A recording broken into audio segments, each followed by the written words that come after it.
نحمده ونصلي على رسوله الكريم اما بعد فاعوذ بالله من الشيطان الرجيم بسم الله الرحمن الرحيم يا ايها الذين آمنوا كتب عليكم الصيام كما كتب على الذين من قبلكم لعلكم تتقون صدق الله العظيم۔ معزز سامعین، السلام علیکم ورحمۃ اللہ تعالی وبرکاتہ۔ آج کی نشست میں رمضان المبارک کے فضائل کا بیان ہوگا۔ جیسا کہ ہم جانتے ہیں کہ رمضان المبارک کا مہینہ بہت ہی بابرکت ہے، مسلمانوں کے لیے خاص طور پر اس کی بہت زیادہ اہمیت ہے۔ شاید اتنا اہتمام کسی مذہب کے ماننے والے لوگ کسی مہینے کے لیے نہ کرتے ہوں جتنا اہتمام اس رمضان المبارک کا پوری دنیا میں ہوتا ہے۔ یہ اللہ کا عجیب احسان ہے ہم پر، الحمدللہ ثم الحمدللہ۔ کوئی کتنا بھی گناہگار مسلمان کیوں نہ ہو، رمضان المبارک میں ایک نیکی کا ماحول بن جاتا ہے، مساجد کی طرف لوگ متوجہ ہو جاتے ہیں، گھروں میں مصلے بچھ جاتے ہیں، الحمدللہ ایک روحانیت کا ماحول پیدا ہو جاتا ہے، قرآن مجید کی تلاوت شروع ہو جاتی ہے، صدقہ خیرات بڑھ جاتا ہے۔ یہ رمضان کی برکات ہے۔ رمضان المبارک کے بارے میں اللہ تعالیٰ نے سورہ بقرہ آیت نمبر 183 میں ارشاد فرمایا، یا ایھا الذین آمنوا، اے ایمان والو، کتب علیکم الصیام، تم پر روزہ فرض کیا گیا، کما کتب علی الذین من قبلکم، جیسے تم سے پہلے لوگوں پر فرض کیا گیا، لعلکم تتقون، تاکہ تم پرہیزگار بن جاؤ، متقی بن جاؤ۔ یہ رمضان کا مقصد بیان کیا گیا۔ رمضان کا روزہ فرض ہے۔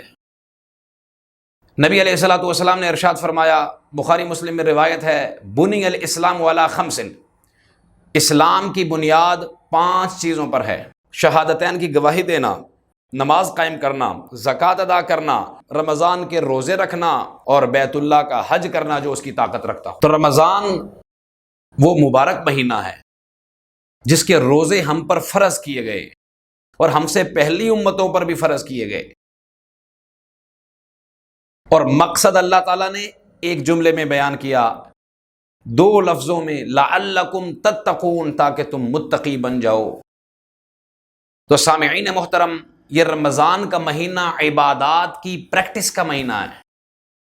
ہم اس میں نیکی کی پریکٹس کرتے ہیں، عبادات کا ماحول بنا ہوا ہے، کثرت سے لوگ مساجد میں جا رہے ہیں، بہنیں بیٹیاں گھروں میں نماز پڑھ رہی ہیں، تلاوت کر رہی ہیں، ذکر کر رہی ہیں، صدقہ خیرات بڑھ جاتا ہے، غرباء کی مدد کی جا رہی ہوتی ہے۔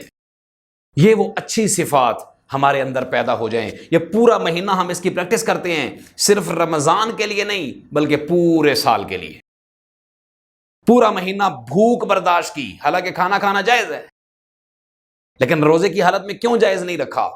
حالانکہ کھانا حلال کا ہے، کیوں منع کر دیا؟ تاکہ تمہیں پورا مہینہ یہ حلال سے رکنا آئے، کہ باوجود اس کے کہ تمہارے لیے کھانا حلال تھا لیکن تم نہیں کھا سکتے مغرب تک، اسی طرح تمہیں پورا سال غریبوں کی بھوک کا احساس رہے، پورا سال تمہیں اس بات کا احساس رہے کہ میں رمضان میں صرف بھوک کو برداشت کر رہا ہوں اور اس کو فیس کر رہا ہوں اور اس کو فیل کر رہا ہوں۔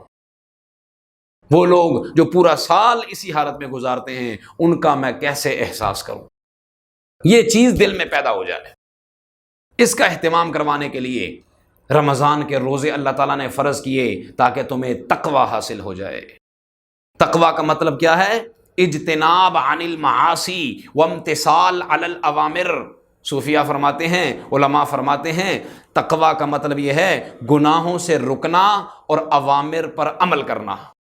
جن چیزوں کے کرنے کا حکم دیا ان کو کرنا، فرائض واجبات سنت موقدہ، اور جن چیزوں سے رکنے کا حکم دیا ان سے رکنا، حرام، مکروہ تحریمی، ناجائز افعال، اقوال وغیرہ۔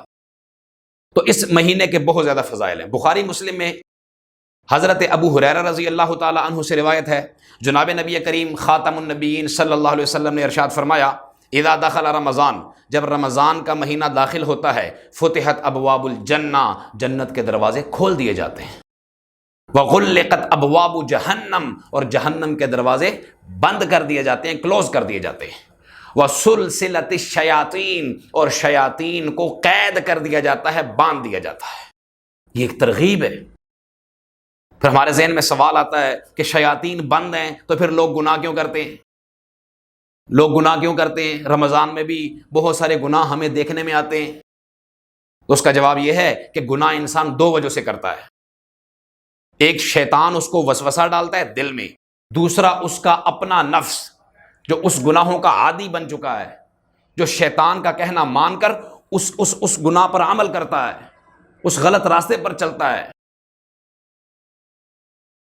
شیطان کا فوکس وہ ہمارا نفس ہے، ہماری طبیعت، ہمارا مزاج۔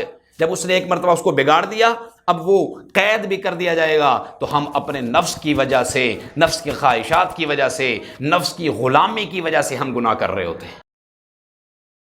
اس لیے ہمیں ہر اعتبار سے گناہوں سے بچنا، یہ ہے رمضان کا مقصد۔ ہر اعتبار سے اپنے آپ کو گناہوں سے محفوظ کرنا، یہ ہے رمضان کا مقصد۔ ہر اعتبار سے اپنے آپ کو نیکی کا عادی بنانا، یہ ہے رمضان کا مقصد۔ اپنے آپ کو 5 وقت کی نماز کا عادی بنانا، یہ ہے رمضان کا مقصد۔ اپنی نظر کی حفاظت کرنا، اس کا اپنے آپ کو عادی بنانا، یہ ہے رمضان کا مقصد۔ حرام کھانے کمانے سے رکنا، یہ ہے رمضان کا مقصد، کہ ہمیں حاصل ہو جائے، ہم متقی بن جائیں، پرہیزگار بن جائیں۔ ایک حدیث میں نبی علیہ السلام نے ارشاد فرمایا، یا باغی الخیر اقبل ویا باغی الشر اقصر۔ جب رمضان کا مہینہ آتا ہے تو ایک منادی، ایک اعلان کرنے والا اعلان کرتا ہے، اے خیر کرنے والے، نیکی کرنے والے، اور آگے بڑھ، اور آگے بڑھ۔ فرشتے اس کے دل میں ترغیب ڈال دیتے ہیں، نیکی کا ماحول کریٹ ہو جاتا ہے۔ اور ویا باغی الشر اقصر، اور اے گناہ کرنے والے، اے بدکاری کرنے والے، اے حرام کمانے والے، حرام کھانے والے، لوگوں کے ساتھ زیادتی کرنے والے، لوگوں کو دھوکہ دینے والے، لوگوں کو فراڈ کرنے والے، کرپشن کرنے والے، دروغ گوئی کرنے والے، رک جا، رک جا، رک جا، اقصر۔ اس کے دل میں بات ڈالی جاتی ہے۔ اس لیے جو ہے ہم اب دیکھتے ہیں کہ ہم اس پر کتنا عمل کرتے ہیں۔ مجھے نیکی کا ماحول مہیا کر دیا گیا، گناہ کرنے تھوڑے سے مشکل کر دیے گئے، جنت کے دروازے کھول دیے گئے، جہنم کے دروازے بند کر دیے گئے، شیاطین کو قید کر دیا گیا۔ اب اگر میں نیکی کے راستے پر نہیں آتا تو میری بدبختی۔ ایک حدیث میں نبی علیہ السلام نے ارشاد فرمایا، بڑی عجیب بات فرمایا، وہ انسان محروم ہے، ہلاک اور برباد ہو جائے وہ شخص جس نے رمضان کا مہینہ پایا اور اس کی بخشش نہیں ہوئی۔ اتنا خیر کا مہینہ جس میں ایک نفل فرض کے برابر ہو جاتا ہے، اور ایک فرض وہ 70 فرضوں کے برابر چلا جاتا ہے۔ نیکی کا ریٹ بڑھ جاتا ہے، نیکیوں کا سیزن ہم کہہ سکتے ہیں۔ جیسے ہوتا ہے نا لوٹ مار سیزن، سیل لگ جاتی ہے اور لوگ چیزیں زیادہ وافر مقدار میں لے لیتے ہیں کیونکہ سستی مل رہی ہے، تھوڑے پیسوں میں زیادہ چیز مل رہی ہے، تھوڑی نیکی پر زیادہ اجر مل رہا ہے۔ ایک فرض پڑھیں 70 فرضوں کا ثواب مل رہا ہے، حدیث میں موجود ہے۔ ایک نفل پڑھیں گے فرض کے برابر ثواب ملے گا، حدیث میں موجود۔ اس لیے اس موقع کو نہ گوائے۔ نبی علیہ الصلوۃ والسلام 2 مہینے پہلے رمضان کے آنے کی دعا مانگا کرتے تھے کہ یا اللہ رمضان تک مجھے پہنچا دینا، اللہم بارک لنا فی رجب و شعبان وبلغنا رمضان، یا اللہ رجب اور شعبان میں ہمیں برکت عطا فرما اور ہمیں رمضان تک پہنچا دے، کہیں رمضان سے ہم محروم نہ ہو جائیں۔ کتنے لوگ ہیں رمضان سے پہلے فوت ہو گئے، لہٰذا اللہ تعالیٰ نے ہمیں موقع عطا فرمایا ہے ہم رمضان کی پوری قدر و قیمت کو پہچانیں، زیادہ سے زیادہ قرآن مجید کی تلاوت کریں۔ 1 2 3 4 5 10 جتنے ہو سکے ہم قرآن مجید کے ختم کریں۔ قرآن کا رمضان کے ساتھ بہت مضبوط تعلق ہے۔ شہر رمضان الذی انزل فیہ القرآن، اسی سورہ بقرہ میں فرمایا رمضان کا مہینہ وہ ہے جس میں اللہ تعالیٰ نے قرآن مجید نازل فرمایا ہے۔ اس لیے اس رمضان کا ایک لمحہ بھی ہم ضائع نہ کرنے پائیں۔ تہجد کا اہتمام، اشراق کا اہتمام، ذکر تلاوت کا اہتمام، کم از کم 2 3 4 5 پارے جتنی ہو سکے اللہ توفیق عطا فرمائے ضرور تلاوت کریں۔ 3 تسبیحات کا اہتمام کریں، صدقہ خیرات کا اہتمام کریں، اور جو ہے گھر میں ایک نیکی کا ماحول بن جائے۔ انشاءاللہ الرحمن اس کے اثرات ہم اپنی زندگی میں بھی دیکھیں گے، اپنی اولادوں میں بھی دیکھیں گے، اپنے گھروں میں بھی دیکھیں گے، اپنے کاروبار میں بھی دیکھیں گے۔ اللہ ہمیں سمجھ نصیب فرمائے، عمل کی توفیق نصیب فرمائے۔ وآخر دعوانا ان الحمد للہ رب العالمین۔